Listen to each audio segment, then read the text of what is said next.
तो सभी को हरे कृष्णा, श्री गुरु ग्राम जयंती। तो आज मैं ये यहाँ से पढ़ना शुरू करता हूँ।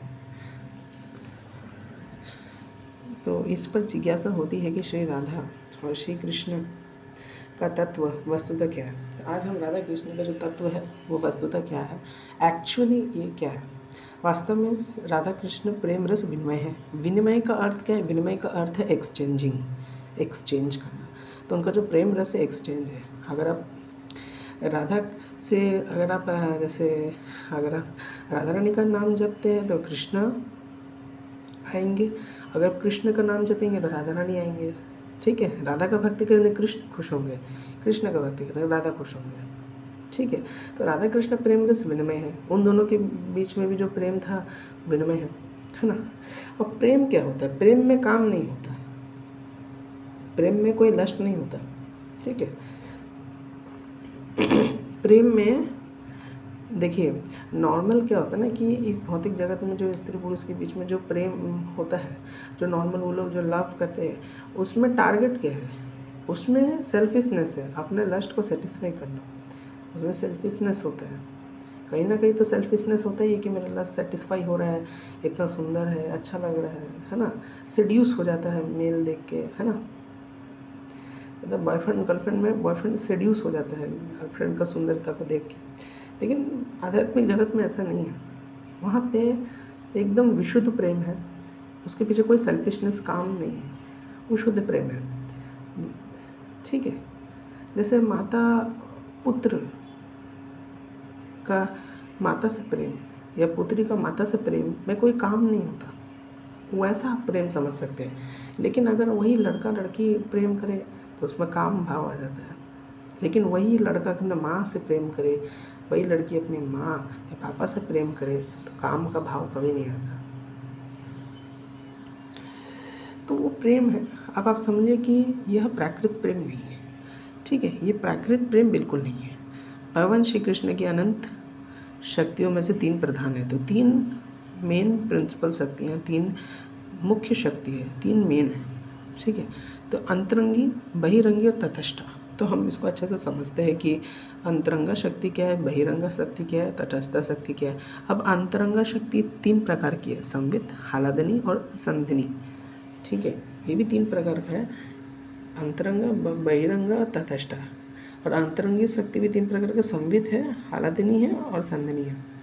ठीक है, अब इसको समझने के लिए मैंने क्या किया, मैंने कॉपी में ही लिख लिया था। तो कॉपी में इसलिए लिखा था कि सबको समझ आ जाए, क्योंकि फिर तो कॉपी में मैंने लिखा है, आप देखिए भगवान श्री कृष्ण की 3, आप ऐसे लिख सकते 3 प्रमुख शक्तियाँ हैं, 3 प्रमुख शक्तियाँ हैं। तो पहला अंतरंगी है, दूसरा बहिरंगी है और तीसरा तटस्थ है। तो अंतरंगी शक्ति ये भगवान के आंतरिक या स्वरूप शक्ति है। ये पूरी तरह से आध्यात्मिक होती है। ठीक है, इस शक्ति को हम श्रीमद् राधा रानी योग में, है ना। बहिरंग शक्ति क्या होता है? बहिरंग शक्ति होता है ये भगवान की बाहरी शक्ति है, जिसे माया भी कहते हैं, महामाया, है ना। दुर्गा देवी महामाया, है ना। से मैं अध्यक्षेन प्रकृति, मेरे अध्यक्ष में है प्रकृति। दुर्गा माँ भगवान के अध्यक्ष में है, मतलब जो माया है भगवान के अध्यक्ष में, तो माया देवी। तटस्था, तो माया देवी का क्या काम है? आपने देखा था ना कि दुर्गा माँ, जैसे आपने देखा होगा माँ दुर्गा हाथ में ऐसे, माँ दुर्गा ऐसे खड़े हैं, उनके 10 हाथ है। ठीक है, ऐसे 10 हाथ है। मैं बना रहा हूँ, ड्राइंग जैसे एग्जैक्ट नहीं है, अच्छा है। तो ऐसे एक त्रिशूल लेके रखती है और यहाँ पे महिषासुर लेटा हुआ है। ये महिषासुर है ना, ये क्या है? महिषासुर। तो माँ दुर्गा के यहाँ 3 त्रिशूल होते हैं, एक ऐसे डॉट, तीसरा ऐसा डॉट, ये एक ऐसा डॉट। तो आपने देखा होगा ये 3 त्रिशूल है, ये 3 त्रिशूल है।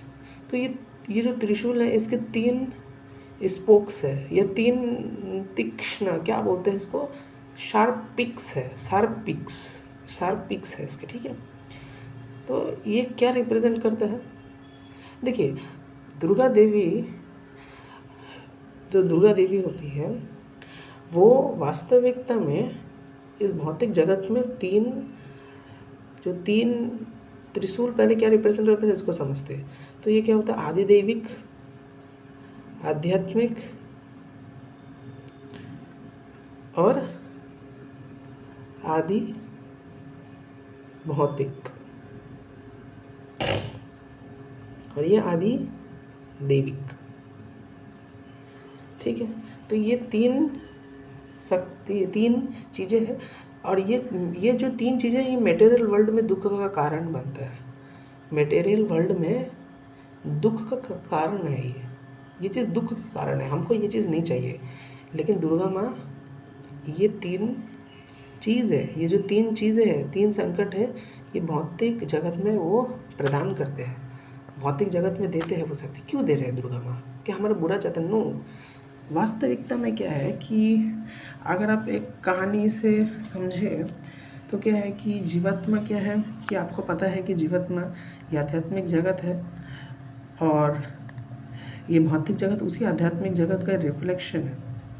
तो जीवात्मा यहाँ पे है, जीवात्मा इस भौतिक जगत में, ये मटेरियल वर्ल्ड है और स्पिरिचुअल वर्ल्ड है। तो जीवात्मा इस मटेरियल वर्ल्ड में अपना प्रभुत्व जमाना चाहता है और अपने आप को प्रभु समझकर बैठा हुआ है।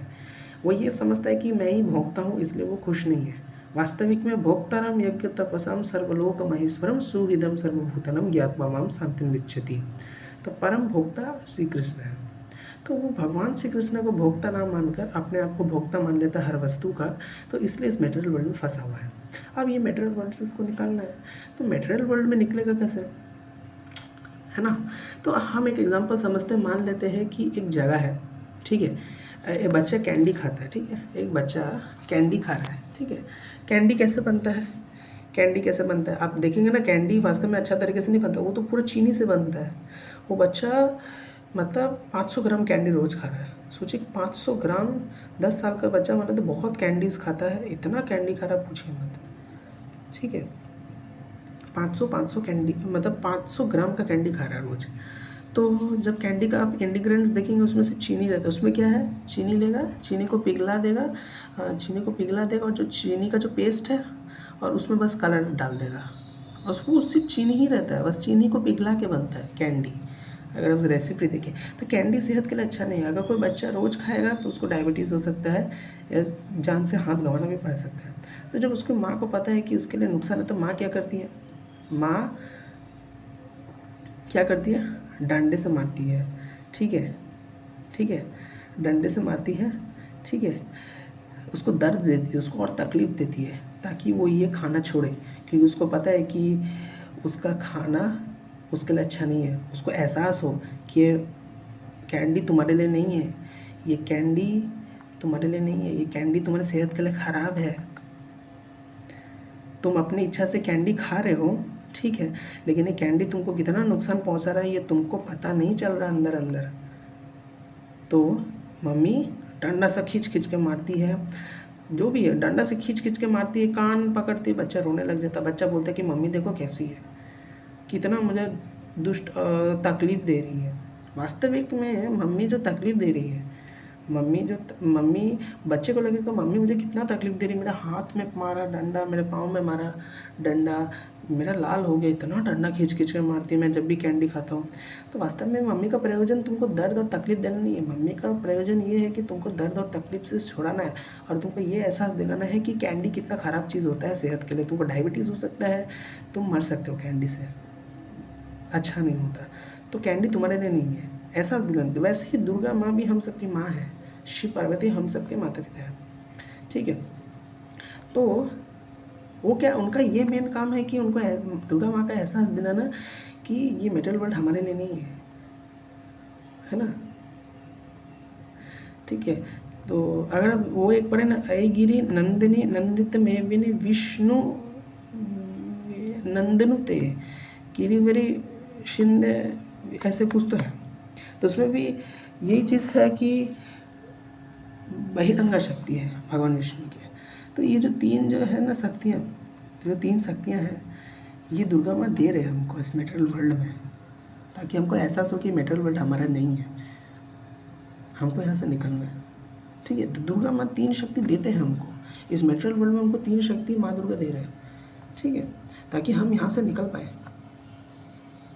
ठीक है, तो दुर्गा माँ उल्टा मेटेरियल वर्ल्ड में 3 समस्या देती है। क्यों देती है? क्योंकि उनका मेन प्रयोजन ये है कि मेटेरियल वर्ल्ड तुम्हारा नहीं है, एहसास दिलाना है उनको, एहसास दिलाना है माँ दुर्गा। ठीक है, तो आपने ये चीज़ अच्छे से समझा। बहिरंगा शक्ति और तटस्थ शक्ति कौन है? तटस्थ जो मध्यम है, जो जीव, तटस्थ शक्ति हम है, जीवात्माएँ। और जीवात्मा क्या होती है? भगवान की जीवात्मा भगवान की पराशक्ति होती है। पता है ना पराशक्ति क्या होता है? चैप्टर 7 में पढ़ सकते हो। पराशक्ति जीवात्मा भगवान की पराशक्ति है। और जितने भी बाकी जो तत्व और भी जो 24 जिनको हम बोलते तत्व, वो अपराशक्ति है। पृथ्वी, आकाश, ये सब जितने भी अपराशक्ति है। ठीक है, तो अपराशक्ति मेटेरियल वर्ल्ड में है। पराशक्ति जो था वो पहले शुद्ध था, क्योंकि भगवान में अंश होने के कारण। इसलिए अगर आप देखेंगे तो ये शुद्ध है, लेकिन जब वो इस मेटेरियल वर्ल्ड में आता है तो वो अशुद्ध हो जाता है।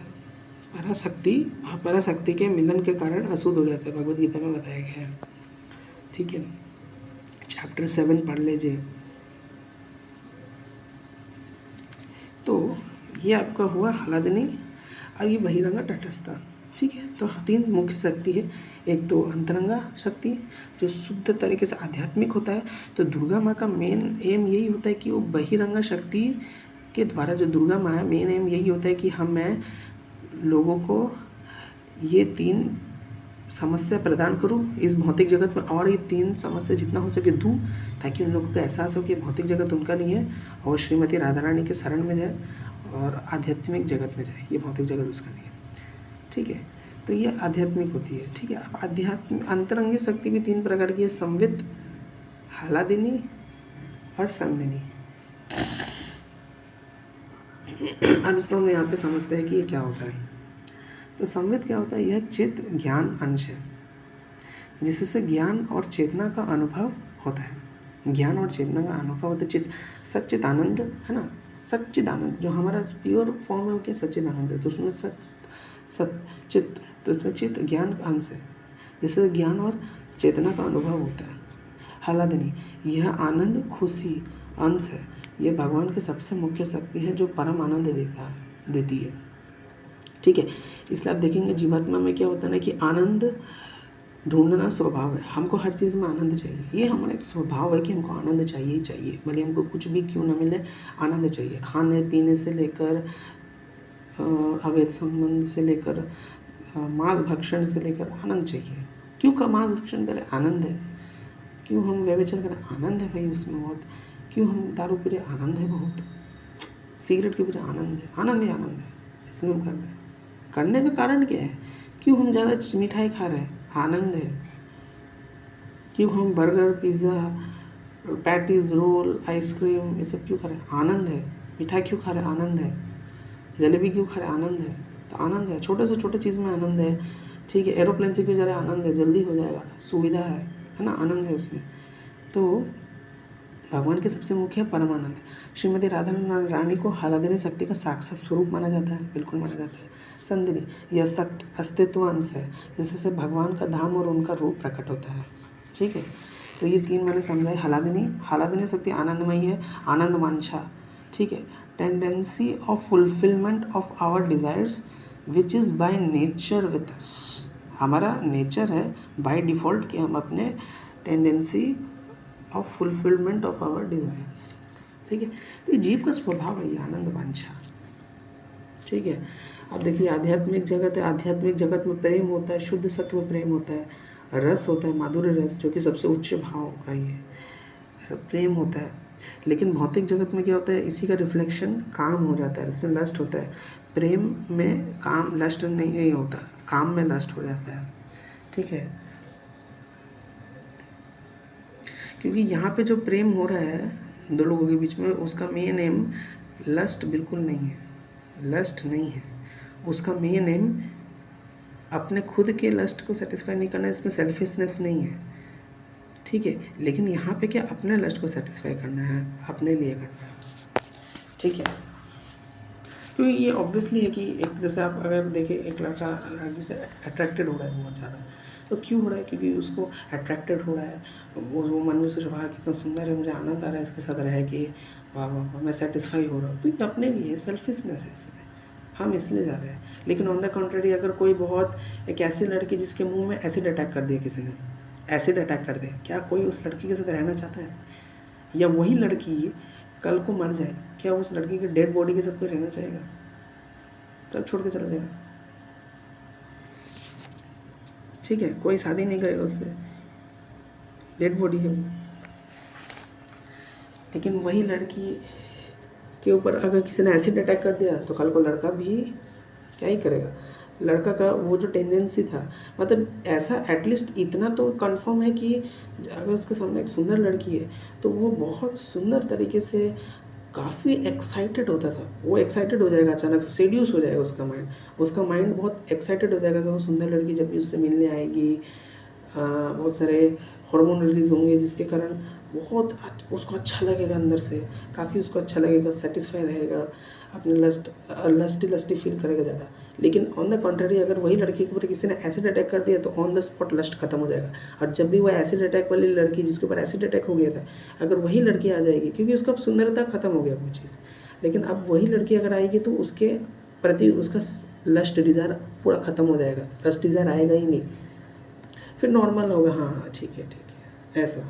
तो मतलब जो सुंदरता जो अट्रैक्ट करता था लड़का को, जो सेड्यूस हो जाता था, अब वो सेड्यूस नहीं होगा। क्यों? क्योंकि जो जिस रेट से हम उनको प्यार कर रहे थे, जिस रेट से उस लड़की का जो चिंतन किया जा रहा था बार बार, अब वो चिंतन करना बंद हो जाएगा, क्योंकि अब उसके मुंह में एसिड अटैक कर दिया किसी ने, उसका सुंदरता खत्म हो गया। तो ये ऐसा प्यार होता है भौतिक जगत में। लेकिन आध्यात्मिक जगत में उसका कोई मतलब ही नहीं है, सुंदरता से कोई मतलब ही नहीं है। क्योंकि रुक्मणी जी भागवत पुराण में साक्षात भगवान श्री कृष्ण को क्या कहते हैं कि आपको इससे फ़र्क नहीं पड़ता है कि मैं सुंदर हूँ, मैं क्या हूँ, है ना, आपको मैं कैसा दिखती हूँ, ये मैं आपको एक रेफरेंस में दिखाया भी था, अगर आप देखें तो साफ साफ रुक्मणी मैया कह रही है, साक्षात रुक्मणी जी कह रही है कि आपको इससे फ़र्क नहीं पड़ता कि मैं कितनी सुंदर हूँ, आपको मेरी सौंदर्यता से फ़र्क ही नहीं पड़ता, भगवान को फ़र्क ही नहीं पड़ता है। क्योंकि भगवान कुब्जा से ये हो गए थे अट्रैक्ट मतलब सॉरी, कुब्जा भी भगवान की पत्नी थी, तो कुब्जा से ये है, जब तक किसी ने भगवान को पति के रूप में नहीं स्वीकार किया तब तक भगवान ने इसके साथ लीलाएँ नहीं की, है ना। पहले पति के रूप में स्वीकार किया तभी लीलाएँ की। और सब राधा रानी का ही एक्सपेंशन है। राधा रानी अलग अलग फॉर्म में भगवान श्री कृष्ण के सामने आ रही है और अलग अलग रस में भगवान श्री कृष्ण के साथ भक्ति कर रहे हैं। ठीक है, तो आप समझ रहे हैं ना कैसे मटेरियल में अगर आप देखें ये एक बहुत ये ऐसा चीज़ है। ठीक है, तो मटेरियल वर्ल्ड में काम लस्ट होता है, क्योंकि अगर वही सुंदर लड़की, अभी देखिए वही चीज़ है कि एक सुंदर लड़का है, एक लड़का है, उसके सामने सुंदर लड़की है, रोज़ मिल रही है, रोज़ उससे बातचीत कर रहा है, इतना उसका मन सेड्यूस हो जाएगा, उसका मन इतना सेड्यूस हो जाएगा कि उसके मन में चिंतन करते करते विलिपात कर दे, चिंतन करता रहेगा, उसको अंदर से काफ़ी एक्साइटेड लगेगा, उसको उसका हाथ पकड़ने में अच्छा लगेगा, धीरे धीरे उसका हाथ पकड़ने का मन करेगा, धीरे धीरे उसको चुम्बन करने का मन करेगा, और ऐसे ऐसे करके वो डिज़ायर बढ़ता रहेगा। ये डिज़ायर है। लेकिन अगर कल को वही लड़की के ऊपर किसी ने एसिड अटैक कर दिया तो ये सारी इच्छाएं खत्म हो जाएगी, सिर्फ हाँ ये हेलो, वो जिस रेट से वो सेड्यूस हो जाता था वो रेट कम हो जाएगा, तो वो सेड्यूस नहीं होगा उतना। ठीक है, या लड़की कल को मर गई तो वो सेड्यूस अब होना बंद हो जाएगा। क्यों? क्योंकि ये जो इसमें हमेशा लस्ट आ ही जा रहा है, कुछ कर ही नहीं सकते, ये आ ही रहा है लस्ट उस प्रेम में। लेकिन आध्यात्मिक जगत में ऐसा नहीं है, आध्यात्मिक जगत में ऐसा नहीं है। क्योंकि वही है, रुक्मणी जी भगवान श्री कृष्ण को कहते हैं कि आप मेरे रूप से आकर्षित नहीं होते। जब रासलीला चलता है, जब रासलीला हो जाता है भगवान श्री कृष्ण गोपियों के बीच में, तो भगवान श्री कृष्ण अचानक से जैसे ही गोपियों को एहसास हुआ, गोपियों को घमंड हुआ कि भगवान श्री कृष्ण ही परम, मैं ही सबसे भाग्यशाली स्त्री हूँ, घमंड होने लगे, तो भगवान वहाँ से ही डिसअपियर हो गया। अब सोचिए अगर सच में भगवान लस्टी होते, ये लस्टी वाला प्रेम होता, क्या उस जो क्रीड़ा चल रहा है, क्या उससे लड़के को हटना ये होगा? भौतिक जगत में क्या है कि मान लेते हैं एक लड़का लड़की एक साथ डांस कर रहे हैं, ठीक है, चुम्बन दे दे के डांस कर रहे हैं, बहुत सुंदर लड़की है और लड़का खूब डांस कर रहा है, लड़की के साथ चुम्बन दे दे के सब कुछ है। तो जब वो लड़का जब डांस कर रहा है, लड़की का चेहरा देख के क्या लड़के का तुरंत मन करेगा कि लड़की को छोड़ दे, लड़के का कंपनी छोड़ दे? तुरंत दौड़ के कहीं चला जाए, नहीं मन करेगा, बिल्कुल मन ही नहीं करेगा, वो तो बोले करते रहूँगा, बहुत अच्छा लग रहा है मुझे। लेकिन भगवान श्री कृष्ण गोपियों के रासलीला में क्या हुआ, उनके रासलीला जो हुआ था, उनका जो शुद्ध परम पवित्र जो रासलीला हुआ था, उस परम पवित्र शुद्ध रासलीला में क्या हुआ कि जैसे ही गोपियों का एहसास हुआ कि मैं परम भाग्यवान हूँ, मुझसे भाग्यवान कोई नहीं है, मैं ही सबसे भाग्यवान और सुंदर स्त्री हूँ, भगवान वहाँ से गायब हो गया। अब सोचिए, जब भोग चल रहा है, अगर सच में भगवान भोगी होते, राष्ट्रीय होते, तो भगवान क्यों डिसअपेयर होते हैं? और गोपियों को सुंदरता आज के भौतिक जगत की स्थिति से सुंदरता तो कई गुना ज़्यादा है, कंपेयर ही नहीं कर सकते। और गोपियों को सुंदरता इतना है कि हम देख के भस्म हो जाएंगे, उनका इतना सुंदरता है। अब सोचिए, वो भी अकेले रात को ये हो रहा था, कोई भी नहीं देखने वाला था, भगवान डिसअपेयर हो गए वहाँ से, जैसे गोपियों को घमंड है। अब सोचिए, ये है प्रेम, इसमें कोई लस्ट नहीं है, भगवान डिसअपियर हो गया। आप सोचिए, कभी ऐसा हो सकता है कि डिसअपियर हो जाए भगवान? सोचिए, डिसअपियर हो गया वो, है। जब एक दूसरे लड़का लड़की के बीच में प्रेम चल रहा है तो लड़के को हटने का मन करेगा? नहीं हटेगा। लेकिन वहाँ राधा कृष्ण जो भी है, वहाँ पे भगवान श्री कृष्ण डिसअपियर हो गया। आप सोचिए, ये कितना बड़ा बात है, ठीक है। तो वही चीज़ मैं समझा रहा था कि ये कैसे काम करता है, ये सब शक्तियाँ क्या है, प्रेम क्या है, ये क्या है। तो जो राधा कृष्ण का जो प्रेम है ना, वो नॉर्मल प्रेम बिल्कुल नहीं है। और उसका पढ़ने का एलिजिबिलिटी क्या, 10th कैंटो का आपको 9th कैंटो पूरा पढ़ना पड़ेगा। आप धीरे धीरे पढ़िए। मैंने जो वीडियो बनाया वो वीडियोज़ देखिए, ठीक है। जो मैंने पाखंडी लोगों को, पाखंडी चैनल है उन लोगों को एक्सपोज किया, तो मेरा पूरा वो वीडियो देखिए, वहाँ से आप समझ जाएंगे, ठीक है। मुझे भी बहुत लोग बताते हैं, ठीक है, ठीक है। मैं भी ऐसा नहीं कि अचानक से जंप कर रहा हूँ, ऐसा नहीं है। मुझे भी बहुत लोग बता रहे हैं, उन्हीं के गाइडेंस में मैं चल रहा हूँ, ठीक है। तो आप पहले तत्वों को जानें, ठीक है। डायरेक्ट हमको कभी जंप नहीं करना चाहिए। एक लेवल का तरीका है, आपसे कोई कुछ छुपा नहीं रहा, सब आपको अच्छे से पढ़ेंगे, लेकिन एक सिस्टमेटिक तरीका है, एक सिस्टमेटिक तरीका है। ये नॉर्मल बाइबल नहीं है, कुरान नहीं है कि आप बस हो गया ख़त्म, दो shall not kill, this that, give me that daily bread, ख़त्म। नहीं, ऐसा नहीं है। यह जीव का स्वभाव है ना, क्योंकि आनंद की अभिलाषा है कि यह आनंद वांछा की शक्ति अकेले जीवों में है, क्योंकि सभी आनंद के अभिलाषी है। यह जीव का स्वभाव है, बिल्कुल स्वभाव है। अरे मैं कल को कोई भी इंसान कर रहा है, आनंद का स्वभाव है। भगवान का सेवा कर रहा है, वो भी आनंद है, लेकिन वो आनंद अच्छा आनंद है। लेकिन जैसे मान लेते हैं कि कहीं भी आनंद है, हम जो भी गलत से गलत हरकत कर रहे हैं, अच्छा सा अच्छा हरकत भी क्यों ना कर रहे हैं, हम समाज सेवा भी क्यों ना कर रहे, क्यों कर रहे हैं, उसमें आनंद है ना। तो जीव का स्वभाव ही आनंद है, कुछ नहीं हो सकता, स्वभाव है। वर्तमान प्राकृतिक स्थिति में हम देह द्वारा अपनी हलादनी शक्ति के आस्वादन का प्रयत्न कर रहे हैं, ठीक है। यस, प्राकृतिक स्थिति में हम देह द्वारा अपनी हलादनी शक्ति के आस्वादन का प्रयोग कर रहे हैं ना।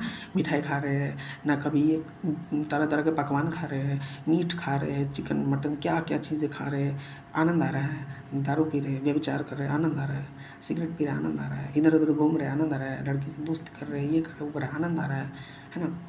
खूब आनंद आ रहा है। लड़की का चिंतन कर रहे हैं, उसको सुंदर मुँह का वो मेरे से रोज़ मिलती है, आनंद आ रहा है। अरे वाह, आनंद आ रहा है। तो आस्वादन का प्रयत्न कर रहे हैं, अर्थात देह और विषयों के संग के द्वारा विषयों से आनंद प्राप्ति के लिए प्रयत्न कर रहे हैं। यस, विषयों से के संग के द्वारा विषयों से आनंद प्राप्ति के प्रयत्न कर रहे हैं। जो विषय है, विषय हो गया ना 5 सेंसेस, टंग, आईज, ईयर, नोज, स्किन। तो ये जो 5 सेंसेस हो गई, 5 सेंसेस हो गए, 6 विषय हो गए, 5 विषय इंद्रियां हैं, तो उसके द्वारा वह आनंद को प्राप्त करने की कोशिश कर रहे हैं। किंतु हमें यह नहीं समझना चाहिए कि सच्चिदानंद भगवान श्री कृष्ण भी हमारे समान इस प्राकृतिक स्तर पर आनंद आस्वान करते हैं, बिल्कुल नहीं। हमको ये नहीं समझना चाहिए। श्री कृष्ण ने प्राकृतिक जगत को नश्वर और दुखालय कहा है, दुखालय शाश्वतम। अतः प्राकृत देह में वे आनंद की वांछा क्यों करेंगे? वे परमात्मा है, उनका आनंद आस्वादन देहात्म बुद्धि से बिल्कुल परे है, ठीक है। देहात्म बुद्धि मतलब हम देहात्म मतलब हमारी बुद्धि है ना। देह आत्म बुद्धि मतलब हम जो मानव शरीर धारण किए, मानव शरीर से नहीं निकल पर मल मूत्र शरीर धारण किए, उस बुद्धि से हम क्या ही सोचे, इतना परम चीज़ को हम इतना नीचे, मतलब देहात्म बुद्धि का मतलब ये हो, ठीक है। कृष्ण रसामृत की प्राप्ति की पद्धति जानने के लिए पहले भगवत गीता पढ़ेंगे ना, तो ये समझ आएगा। तो उससे रिक्वेस्ट है, एलिजिबिलिटी भगवत गीता पहले पढ़े। कृष्णा रसामृत की प्राप्ति की पद्धति जानने के लिए हमें भागवतम के 10वें स्कंद का अध्ययन करना चाहिए, बिल्कुल करना चाहिए। वहाँ वर्णित श्रीमती राधा रानी और ब्रज गोपियों में सहित श्री कृष्ण की लीला में श्री कृष्ण की आह्लादिनी शक्ति का बहुत लीला है, इतना सुंदर, मतलब ऐसा प्रेम है ना, मतलब वो प्रेम के सामने आज का प्रेम है, सॉरी वो प्रेम भी नहीं है, ये जो लव है ना वो तुझ पर जाएगा। वो इतना राधा कृष्ण जो प्रेम है, बाप रे बाप, श्री कृष्ण की आह्लादिनी शक्ति का प्रदर्शन है। दुर्भाग्यवश अल्पज्ञ मनुष्य 10वें स्कंद में वर्णित कृष्ण लीला पर सीधे पहुंच जाते हैं, है ना, यही है ना, अल्पज्ञ मनुष्य 10वें लीला में सीधा पहुंच जाता है, ठीक है। और वहाँ पे देखते अरे वाह ये तो पढ़ने में मज़ा आ रहा है, क्यों, अब उसको लस्ट दृष्टि से देख रहा है। लेकिन ऐसे एलिजिबिलिटी नहीं है, एलिजिबिलिटी है कि आपको 9th कैंटो पूरा पढ़ना पड़ेगा, इसलिए उसको 10th में रखा है ना, वेद व्यास जी ने सोच समझ के 10th में रखा ना, चाहे तो वो फर्स्ट में भी रख सकते थे, नहीं रखा, 10th में रखा, सोच के रखा ना उन्होंने। भगवान श्री कृष्ण द्वारा श्रीमती राधा रानी को आलिंगन करने अथवा गोपियों के साथ नृत्य करने को प्रायः सामान्य लोग नहीं समझ पाते। वे इन लीला को प्राकृत काम के रूप में लेते हैं और भ्रमपूर्वक समझते कि श्री कृष्ण उन्हीं के समान है तथा गोपियों का आलिंगन श्री कृष्ण उसी प्रकार करते हैं जैसे साधारण मनुष्य किसी युवती का। कुछ लोग तो श्री कृष्ण में रुचि भी इसी कारण से ही होती है, वे समझते हैं कि कृष्ण का धर्म काम का निषेध करना नहीं है ना। ऐसे बहुत मतलब बहुत आपको मूर्ख लोग मिल जाएंगे सामान्य, जो ऐसे ऐसे बातें करते हैं ना। यह वास्तव में श्री कृष्ण नहीं, प्राकृत सहजया काम है, ठीक है। मतलब वो सीधे श्री कृष्ण की लीलाओं में कूद जाएंगे, हमको ऐसा नहीं करना है, ठीक है। भगवान श्री कृष्ण जो गोपियों से आलिंगन कर रहे हैं, ये जितने भी गोपियाँ सब राधा रानी है। राधा रानी अलग, स्कंद पुराण से मैं आपको बताया था, वैष्णव खंड का भागवत महात्म्य का चैप्टर 1 चैप्टर 2 में स्कंद पुराण से, कि जितने भी गोपियाँ हैं सब राधा रानी का ही अवतार है। राधा कृष्ण, कृष्ण ही राधा, राधा कृष्ण में कोई भेद नहीं है, राधा कृष्ण में कोई भेद नहीं है, ठीक है। तो भगवान श्री कृष्ण अल्टीमेटली अपने आप को ही आलिंगन कर रहे हैं, अपने ही को ही एक्सपैंड कर रहे हैं, वो अपने को ही एक्सपैंड कर रहे हैं अलग अलग फॉर्म में। तो और ये जितने भी सब पति पत्नी के बीच में ही संबंध है, सब पति पत्नी के बीच में चल रहा है, क्योंकि राधा रानी अलग अलग फॉर्म में आके, अलग अलग फॉर्म में आके भगवान श्री कृष्ण के साथ अलग अलग रस में उनके साथ भक्ति का आस्वादन करना चाह रहे हैं। जैसे कुब्जा के रूप में राधा रानी आ रहे हैं, कभी रुक्मणी के रूप में राधा रानी आ रहे हैं, तो अल्टीमेटली सब राधा है, सब राधा रानी ही है, ठीक है। मैं शॉर्ट में समझाया, मैंने बहुत डिटेल में एक वीडियोज़ में भी समझाया था, श्री कृष्ण लष्टी पार्ट 1 पार्ट 2 पार्ट 3, वो देख सकते हैं आप। वे समझते हैं कि श्री कृष्ण का धर्म काम का निषेध करना नहीं है, ऐसे बहुत मूर्ख लोग समझते हैं ना। और ये सब चीज़ें हैं ना, जो बॉलीवुड जो हो गया, कचरा बॉलीवुड बहुत गलत तरीके से दिखाता है, जिसको कोई तरीका नहीं है, जो कभी कचरा लोग कुछ भी दिखाते थे, गलत तरीके से दिखाते हैं। सीरियल भी है ऐसे, तो एक समय चलता भी था, वो भी वैसे ही। वह वास्तव में श्री कृष्ण भक्ति नहीं, प्राकृत सहजिया काम है, ठीक। और बिल्कुल बोला गया कि ऐसे चीज़ों को जो भगवान की लीला है उनको हमको अनुक्रमण क्या बोलते हैं, मतलब उनको हमको कॉपी नहीं करना चाहिए, हमको रियल लाइफ में कभी नहीं करना चाहिए। साफ साफ सुखदेव गोस्वामी परीक्षित महाराज को भी कहते हैं, मैंने बताया था आपको। ऐसे भ्रमों से बचने के लिए हमें राधा कृष्ण का यथार्थ तत्व समझना चाहिए, है ना। ये राधा कृष्ण का तत्व समझना जरूरी है अगर हम ऐसे भ्रम से अगर बचना चाहें तो। राधा कृष्ण अपनी लीला को श्री कृष्ण की अंतरंगी शक्ति द्वारा प्रकट करते हैं।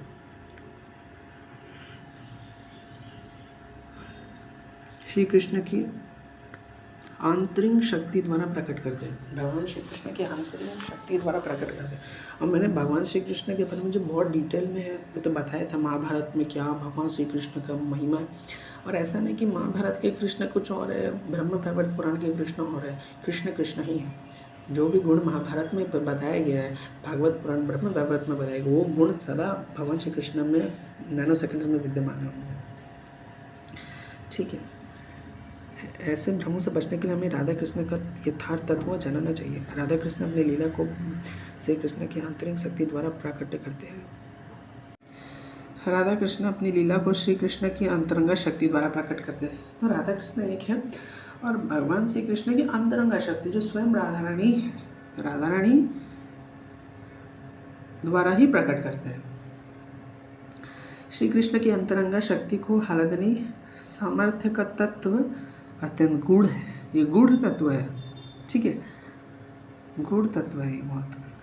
श्री कृष्ण को तत्व से जाने बिना उससे जानना संभव नहीं। तो श्री कृष्ण का तत्व से जाने बिना उससे संभव नहीं। अब भगवान श्री कृष्ण का तत्व क्या, भगवद गीता भागवतम का जो 9th कैंटो हो गया यही है ना। अब जैसे जैसे भागवतम को और अच्छे से पढ़ेंगे ना, पहला कैंटो पढ़े 9 कैंटो पढ़े तो आपको और अच्छे से 10वां स्कंद समझ आएगा, ठीक है। इस श्री कृष्ण इस प्राकृत जगत में लेस मात्र भी आनंद आस्वादन नहीं करते, बिल्कुल नहीं करते, क्योंकि क्या बोले, समोहम सर्वभूतेषु ना द्वेषो अस्ति ना प्रियः। इस संपूर्ण भूत में ना तो मैं किसी से द्वेष करता हूँ, ना ही मेरा कोई प्रिय है। लेकिन जो मेरा भक्ति करता है ना, उससे ऐसा भी नहीं है कि जो मेरा भक्ति करते हैं मैं उससे प्रेम करते, सबसे प्रेम करते हैं, सबसे इक्वली प्रेम करते हैं। जैसे एक छोटा बच्चा एक माता पिता या एक माता या पिता किंडर गार्डन में गए। किंडर गार्डन में सभी बच्चों को मीठा मीठा प्यारा प्यारा सा चेहरा देना। इतने छोटे छोटे 5 साल के बच्चे, 4 साल के बच्चे कितने प्यारे लग रहे हैं। उनको देख के इतना आनंद आता, लग रहा है गले मिल जाए, उनको ही पालना शुरू कर दे, उनको ही पाल पोषना शुरू कर दे। लेकिन सबके प्रति प्यार है, लेकिन उनको अपने प्रिय पुत्रों की जरूरत, जिससे वो जो उनके स्वयं पुत्र है उनके प्रति उनको स्पेशल अट्रैक्शन होगा ना, वही चीज़ है, ठीक है। तो भगवान सबसे प्रेम है, ना द्वेष करते हैं। और मैंने इसकी अभी जस्ट एक रिसेंट वीडियो बनाया था, देखिए, जिसमें मैंने इस्लाम अवेकनिंग करके एक बकवास चैनल है, वो बकवास चैनल को एक्सपोज किया, ठीक है। तो उसमें मैंने पूरा दिखा है, कितना सारा रेफरेंस है जिसमें भगवान साफ साफ बोल रहे हैं कि ना तो वो किसी से द्वेष करते हैं, ना तो वो किसी से ये करते हैं, है ना। 9 का 29 में ही लिखा हुआ था, ठीक है। तो वही हमको समझना पड़ेगा, ठीक है। तो इसलिए जो बोलते हैं ना कि भगवान आनंद आस्वादन इस जगत में करने आते हैं, इस जगत में भगवान आनंद आस्वादन करने आते, बाकी ऐसा नहीं है। क्यों? क्योंकि भगवान ना तो किसी से द्वेष करते, ना ही प्रिय है ना। तो जब ऐसा है ही नहीं तो भगवान आनंद आस्वादन किससे करेंगे? वो सिर्फ अपने भक्त से ही करेंगे, जो भक्त है ना, ठीक है। जो भक्त है वही कर सकते हैं, ठीक है। जैसे मैं आपको ये वापस से यही श्लोक बता रहा हूँ, इतना इम्पॉर्टेंट श्लोक से ना, देखो यही मैं बता रहा था आपको कि समोहम सर्वभूतेषु ना मे द्वेषो अस्ति ना प्रियः, ठीक है, ठीक है। ना प्रियः ये भजन्ति तु मां भक्त्या मयि तेषु चाप्यहम्, ठीक है। तो वही चीज़ भगवान यहाँ पे कह रहे हैं, ठीक है। ना तो मुझसे, ना तो मैं किसी से द्वेष करता हूँ, ना ही मैं किसी से पक्षपात करता हूँ, मैं सबों के लिए संभाव हूँ। किंतु जो भी भक्तिपूर्वक मेरी सेवा करता है वो मेरा मित्र है, मुझ में स्थित है, मैं उसका भी मित्र हूँ, ठीक है। तो वही कि ना प्रिय नहीं है, ना तो भगवान किसी के प्रिय है, ठीक है। तो जब ऐसा भगवान ने साफ साफ कह दिया तो भगवान आनंद किससे करेंगे? क्योंकि भगवान ने तो बोल दिया कि मैं रैंडमली किसी से प्रिय नहीं करूँगा, मैं रैंडमली किसी से प्रेम नहीं करता, मैं रैंडमली किसी से दोष भी नहीं करता। मैं ना तो किसी से दोष करता हूँ, ना ही मेरा कोई प्रिय है, लेकिन जो मेरा भक्त है वो मेरा मित्र है, मैं उसका मित्र हूँ, ठीक है। तो भगवान ने अच्छा भी यहाँ साफ साफ कह रहे हैं कि ना तो कोई उनका मित्र है, ना कोई ऐसा है, ठीक है। तो वो इस आनंद, इस भौतिक जगत में आनंद आस्वादन कैसे करेंगे, किसके साथ करेंगे, जब उन्होंने साफ साफ बोल दिया मैं न्यूट्रल हूँ, लेकिन जो मेरा भक्त है मैं उसका मित्र हूँ, है ना। उनकी अपनी हलादनी शक्ति है। जीव कृष्ण से भिन्न अंश है ना, अंश भी है लेकिन भिन्न अंश। अतः वह हलादनी जीवों में भी है, इसलिए हमको भी आनंद ढूंढना है। हमको भी हर चीज़ में आनंद ढूंढने का टेंडेंसी है। यस, बिल्कुल आनंद ढूंढने का टेंडेंसी है, चाहे हम बड़े बड़े फ्लैट का प्रॉपर्टी क्यों ना खरीदे, हम पैसेंजर ट्रेन, एक्सप्रेस ट्रेन के जगह दुरंतो, राजधानी, शताब्दी में जाना प्रेफर करेंगे। उसमें भी हम फर्स्ट एसी में जाना प्रेफर करेंगे, सेकंड एसी थर्ड एसी में नहीं जाएंगे, फर्स्ट एसी में जाना प्रेफर करेंगे। उसमें अच्छा अच्छा खाना और मिलेगा, उसमें सुविधाएं हैं, प्राइवेसी है ना, ऐसा होगा। तो ऐसा है, आनंद है हर चीज़ में, हमारा एक टेंडेंसी आनंद का, ये हमारा स्वभाव, ये नेचुरल है, ये फिट है हमारे डिवाइस में, ये फिट है। हमको आनंद चाहिए चाहिए, है ना। इवन आनंद नहीं, इवन भक्ति हम कर रहे हैं उसमें भी आनंद है, वो भी हम आनंद कर रहे हैं, अच्छी बात है, ऐसा आनंद होना चाहिए, ठीक है। क्योंकि अगर ऐसा भी नहीं है, आनंद होगा ही नहीं तो फिर भक्ति कैसे करेंगे, फिर भगवान भक्ति करने को क्यों बोलते हैं। अगर आनंद स्वभाव से नहीं होता तो हम भक्ति क्यों कर रहे हैं, क्योंकि फिर आनंद नहीं होना चाहिए था। समझ रहे ना कि आनंद हमारे में क्यों है, लेकिन वो आनंद को सही तरीके से कहाँ इस्तेमाल करें, ये हमको शास्त्र बताते हैं। तो जीव अपरा शक्ति, अपरा प्रकृति में उसे प्रदर्शित करने का प्रयत्न कर रहा है, अपरा शक्ति में उसे प्रदर्शित करने का प्रयत्न कर रहा है। क्या प्रदर्शित करने का प्रयत्न कर रहा है, हलादनी शक्ति के द्वारा, मतलब उसके अंदर जो हलादनी है वो क्या कर रहा है कि इन विषयों के थ्रू, इन 5 सेंसेस के थ्रू, वो 5 सेंसेस के थ्रू अपने इंद्रियों को संतुष्ट करना चाह रहा है। वो जो आनंद उसके अंदर जो नेचुरली है, वो आनंद को अच्छे तरीके से यूज़ कैसे करे वो नहीं समझ पा रहा है, लेकिन वो जो आनंद उसको गलत वे में यूज़ कर रहा है। वो उस आनंद को कहाँ पे यूज़ कर रहा है, मेटेरियल चीज़ों में, अपने 5 सेंसेस के थ्रू आनंद को चीज़ कर, अपने 5 सेंसेस को थ्रू वो आनंद को यूज़ कर रहा है। और वो जो आनंद है, वो आनंद जो वो अनुभव कर रहा है उसको परम भोक्ता खुद को मान रहा है, ना कि भगवान को मान रहा है, ठीक है।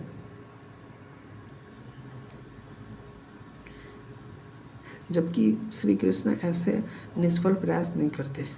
भगवान श्री कृष्ण की आह्लादनी शक्ति का विषय श्रीमती राधा रानी है। वस्तुतः अपनी शक्ति को श्रीमती राधा रानी के रूप में प्रकट करके वे उनसे प्रेम विलास करते हैं। अर्थात श्री कृष्ण इस बहिरंग शक्ति में आनंद आस्वादन नहीं करते, बिल्कुल नहीं करते, अपितु अपनी अंतरंगी आह्लादनी शक्ति को श्रीमती राधा रानी के रूप में प्रकट करते हैं।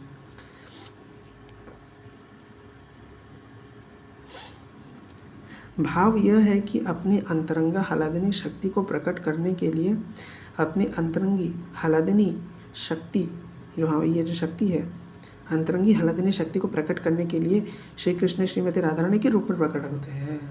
देखिए ये बहुत, मतलब ये देखिए, ये थोड़ा देखना पड़ेगा, ज़बरदस्त पॉइंट है।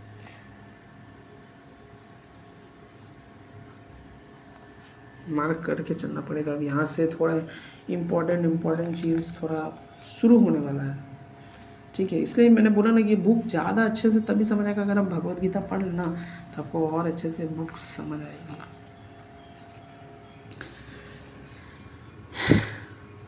अर्थात श्री कृष्ण इस बहिरंगा शक्ति में आस्वादन नहीं करते, बहिरंगा शक्ति में आस्वादन नहीं करेंगे वो कभी भी। बहिरंगा शक्ति क्या है, महाभारत नहीं, मतलब जैसे आप देखें ना कि भगवान श्री कृष्ण जब ये वृंदावन छोड़ के चले जाते हैं, जब वो कुरुक्षेत्र में रहते हैं महाभारत का युद्ध में, तो क्या वहाँ पे श्री कृष्ण ऐसा रासलीला करते हैं? नहीं करते हैं, बिल्कुल नहीं करते। वहाँ के जो कृष्ण हैं आर्य समाजियों के बहुत प्रिय है, लेकिन यहाँ के जो कृष्ण है, वृंदावन के जो कृष्ण है, वो किसी को प्रिय नहीं है। ऐसा नहीं, सब एक ही है, लेकिन वही जब कृष्ण बहिरंगा शक्ति के द्वारा जा रहे हैं, कौन कृष्ण, महाभारत में जो कृष्ण दिखते हैं वो बहिरंगा शक्ति के द्वारा जा रहे हैं, ठीक है। लेकिन ऐसा नहीं है कि मैं कृष्ण कृष्ण में भेद कर रहा हूँ, ठीक है। ये तो साक्षात आपके मतलब मधुसूदन सरस्वती और हरपत्र जी महाराज जी इस चीज़ को सपोर्ट करते हैं, ठीक है। लेकिन ऐसा भी नहीं है, हमारे यहाँ तो कृष्ण के जितने भी फॉर्म हैं, विष्णु, माधव, त्रिविक्रम, श्रीहरि, श्री अनिरुद्ध, नारायण, दामोदर, अधोक्षज, जितने भी है सब एक ही है, राम कृष्ण सब एक ही है, ठीक है। इनमें कोई भेद नहीं है, हम भेद नहीं मानते हैं इनमें, ठीक है। कृष्ण वृंदावन का कृष्ण, महाभारत का कृष्ण, इनमें कोई भेद नहीं है, इनको हम एक ही मानते हैं। लेकिन वही जब भेद के रूप में मैं नहीं बोल रही ये चीज़, मैं पहले ही बोल रहा हूँ कि जब वो कृष्ण बहिरंगा शक्ति में आस्वादन, बहिरंगा शक्ति में जब जाते, बहिरंगा शक्ति में भगवान श्री कृष्ण कब गए? बहिरंगा शक्ति में जब वो कुरुक्षेत्र में गए, महाभारत का युद्ध में गए, तो वो बहिरंगा शक्ति के रूप में गए, वो राधा रानी के रूप में नहीं गए, वो अपने अंतरंगी हलादनी शक्ति के रूप में नहीं गए। इसलिए वहाँ पे उस समय वो कोई भी रासलीला से नृत्य नहीं कर रहे थे। लेकिन जब वो वृंदावन में आते हैं, जब वो वृंदावन में आते हैं, जब वो राधा रानी के रूप में आते हैं, जब वो अंतरंगी हलादनी शक्ति के रूप में आते हैं, जो श्रीमती राधा रानी के भाव में आते हैं, वो तब वो रासलीला करते हैं, है ना। तो ये बड़ा इंपॉर्टेंट चीज़ है, ठीक है, ठीक है। ये काफ़ी डीप है, ये चीज़ बहुत सोचना पड़ेगा आपको, ऐसा नहीं है ये, ठीक है। तो आप समझे इसको। भगवान श्री कृष्ण के सब प्रकाश है, अंश तथा अवतारों में यह हलादनी शक्ति सर्वोत्तम और सर्व प्रधान है, ठीक है। तो हलादनी शक्ति जो है सर्व प्रधान है, सबसे मेन प्रिंसिपल है, यही जो भगवान श्री कृष्ण है उन्हीं से ही सब कुछ प्रकट हो रहा है, ये हमारा फिलॉसफी है, ठीक है। मूल रूप से उनके अंश अवतारों में कोई भेद नहीं है, अंश अवतारों में जितना शक्ति उतना ही है। तो आज टॉपिक थोड़ा सा हेवी हो सकता है, तो मैं सोचा कल ही पढ़ूँ। तब तक आज मैं यहीं विराम देता हूँ। सभी को हरे कृष्ण राधे राधे, श्री गुरु ग्रंथ जय।